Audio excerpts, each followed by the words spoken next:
উনি এই বিষয়টা সবগুলোই ভালোভাবে জানেন। একসময়ের মানে ঢাকা মেডিকেল কলেজেরই অত্যন্ত মেধাবী ছাত্র ছিলেন, এখন খুব নাম করা ডাক্তার। তিনি এটা পর্যবেক্ষণ করছেন এবং চিকিৎসার সামগ্রিক যে বিষয়টা দেখাশোনা করা দরকার সেটা তিনি করছেন।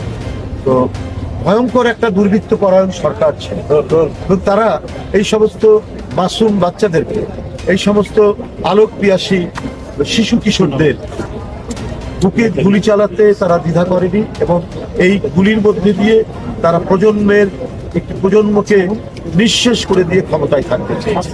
কোনো সভ্য দেশ, কোনো ভব্য দেশ যেখানে ন্যূনতম মানবাধিকারের সামান্যটুকু চর্চা আছে, সেই দেশে এই নিজের সন্তান তুল্য নয়, যিনি প্রধানমন্ত্রী ছিলেন, তার নাতিদের বয়সী মানে ছেলে মেয়েগুলি লড়াই করেছে এবং লড়াই করতে গিয়ে জীবনের মূল্যবান অংশ তারা যেমন হারিয়েছেন, যারা বেঁচে আছেন আহত হয়েছে, আর যারা পৃথিবী থেকে চলে গেছেন সেটা বলা অপেক্ষা রাখে। আমি তাদের আশু সুস্থতা কামনা করছি, দেখে আসলাম। এবং যারা পৃথিবী থেকে চলে গেছেন, এই সম্ভাবনাময় জীবন যাদের সামনে ছিল সেটা থেকে বঞ্চিত হয়ে তারা আজকে পৃথিবী থেকে নেই। তারা আরেক লোকে চলে গেছেন, আমরা তাদের আত্মার মাত্রাত কামনা। আমি বলতে চাই, তত্ত্বাবধায়ক সরকার প্রধান তিনি গতকাল বলেছেন যে অ্যাকশন শুরু হলে সবাইকে সমর্থন দেবে। আমি মনে করি দেশের আপমন জনসাধারণ, গণতন্ত্রকামী মানুষ, একটি দুষ্কৃতিকারী ছাড়া সবাই মাননীয় প্রধান উপদেষ্টার এই বক্তব্যকে সমর্থন করে। দুষ্কৃতিকারী যারা প্রকৃত অর্থে যারা একটি পরিবর্তনের সুযোগ দিয়ে বিভিন্ন স্থাপনায় হামলা করছেন, সংখ্যালঘুদের বাড়িঘর এবং উপাসনালয় দেবালয়ে যারা হামলা করছেন, এরা পুরো রাজনৈতিক দলের কর্মী হতে পারে না। হ্যাঁ, হতে পারে যারা চক্রান্তকারী, যারা ষড়যন্ত্রকারী, যে সমস্ত রাজনীতির নাম দিয়ে যারা রাজনীতি করে তারা হতে পারে, যারা শাসক দল ছিলেন এবং যারা এত নিরীহ কিশোরদের উপরে গুলি চালিয়েছেন এবং বাংলাদেশটাকে একটা রক্তাক্ত নদীর পানির স্রোতের মতো যারা বইয়ে দিতে দ্বিধা করেনি, তারা এই দুষ্কর্মের সাথে জড়িত থাকতে পারে। কিন্তু কোনো গণতন্ত্রকামী মানুষ, বাংলাদেশ জাতীয়তাবাদী দল বিএনপি সহ এবং যারা এই আন্দোলন সংগ্রামে সমর্থন দিয়েছে, তারা প্রত্যেকেই হিমালয় পর্বতের মতো অতন্দ্র প্রহরী হয়ে আমাদের হিন্দু সম্প্রদায়, বৌদ্ধ সম্প্রদায়, খ্রিস্টান সম্প্রদায়, সংখ্যালঘুদের তাদের মন্দির, তাদের জানমালের নিরাপত্তার জন্য তারা দাঁড়িয়েছে। মাদ্রাসার ছাত্ররা আজকে মন্দির পাহারা দিচ্ছে। আজকে বাংলাদেশ জাতীয়তাবাদী দলের ছাত্র দল, যুব দল, তারা আজকে সংখ্যালঘু এবং সাধারণ যারা মানুষ, সবাই তো অপরাধ করেনি, তাদের বাড়ি ঘরে যাতে হামলা না হয় সেইটা তারা দৃঢ়তার সাথে সেটা পাহারা দিচ্ছেন এবং সাধারণ ছাত্ররা দেখছেন কত সুন্দরভাবে তারা আজকে রাস্তাঘাট সমস্ত কিছু নিয়ন্ত্রণ করছে।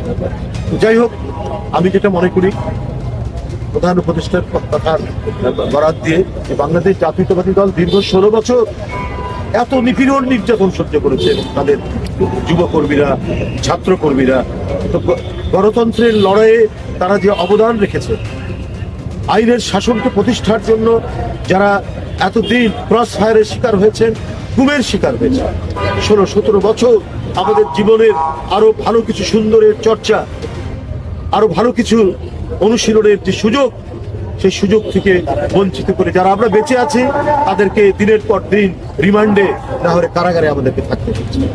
সুতরাং আমরা দৃঢ়তার সাথে এই তত্ত্বাবধায়ক সরকার প্রধান ডক্টর মোহাম্মদ ইউনূস, আন্তর্জাতিকভাবে সম্মানিত একজন মানুষ, তিনি যে আহ্বান জানিয়েছেন সেই আহ্বানের প্রতি আমাদের পূর্ণ সমর্থন এবং সংহতি জানাচ্ছি।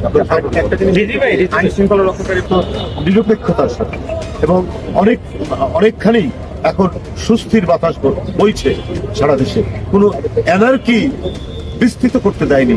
সেই সেনাবাহিনীর গাড়ি যারা পুড়িয়ে দেয় তারা দেশপ্রেমিক লোকজন হতে পারে, দেশপ্রেমিক মানুষ হতে পারে, যারা 16-17 বছর ধরে লুটপাট করেছে, নিপীড়ন করেছে, টাকা পাচার করেছে এবং যারা মানে সেই আমল, সেই দুঃসময়কে ফিরিয়ে আনতে চায়, তাদেরই এটি কাজ।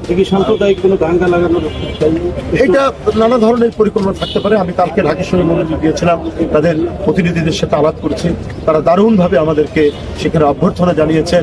আমরাও তাদেরকে বলেছি যে আপনাদের এই মন্দির, এটা হচ্ছে দীর্ঘদিনের মন্দির এবং একটি আমাদের এই বাংলাদেশি জাতিগোষ্ঠীর একটি ধর্মীয় সম্প্রদায়, তাদের দেবালয়, তাদের উপাসনালয় কোনোভাবেই বিঘ্নিত করতে পারেন না। আমরা আপনারা বলে কোনো প্রশ্ন নয়, আমরা একটি বাংলাদেশি জাতির আমরা অংশ। সুতরাং এইখানে পরিকল্পিতভাবে ইয়ে করতে পারে, নানা ধরনের সংকট তৈরি করতে পারে। এই ব্যাপারে আমি তাদেরকে বলেছি আপনারা সতর্ক থাকবেন এবং আমাদের আশেপাশে যারা নেতা কর্মী তাদেরকে আমরা বলেছি তারা দিন রাত পাহারায় সেখানে থাকবে। আপনারা দেখছেন যে চমৎকার ভাবে এখন এটা নিয়ন্ত্রণে চলে এসছে এবং দেশের পরিস্থিতি অনেকখানি এখন আমরা সবাই সজাগ যে এই পরিস্থিতি, শান্তিপূর্ণ পরিস্থিতি, আমাদের যে আশা ভরসা, আমরা যে একটু মুক্ত নিঃশ্বাস নিতে পারছি।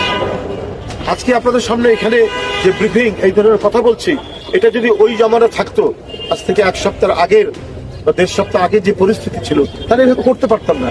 এখান থেকে হয়তো আমাদেরকে ছিনিয়ে নিয়ে যেত। তার প্রমাণ আছে, আপনার গায়েবী জানাজা পড়ছে, সেখানে ইমামকে ছিনিয়ে নিয়ে গিয়ে পুলিশ তুলে নিয়ে যাচ্ছে।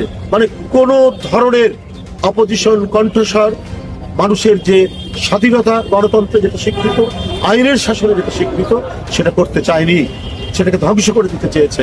এমন ভাবে তারা প্রশাসনকে সাজিয়ে কাজ করেছে। কিন্তু এখন আমরা মনে হচ্ছে যে না, আমরা এখানে কথা বললেও এখন আমাদের সেই বিপত্তি নেই, আমরা প্রাণ খুলে কথা বলছি এবং এর যে অবদান সাধারণ ছাত্রছাত্রী এবং তার সাথে জনতা মিলে, আমি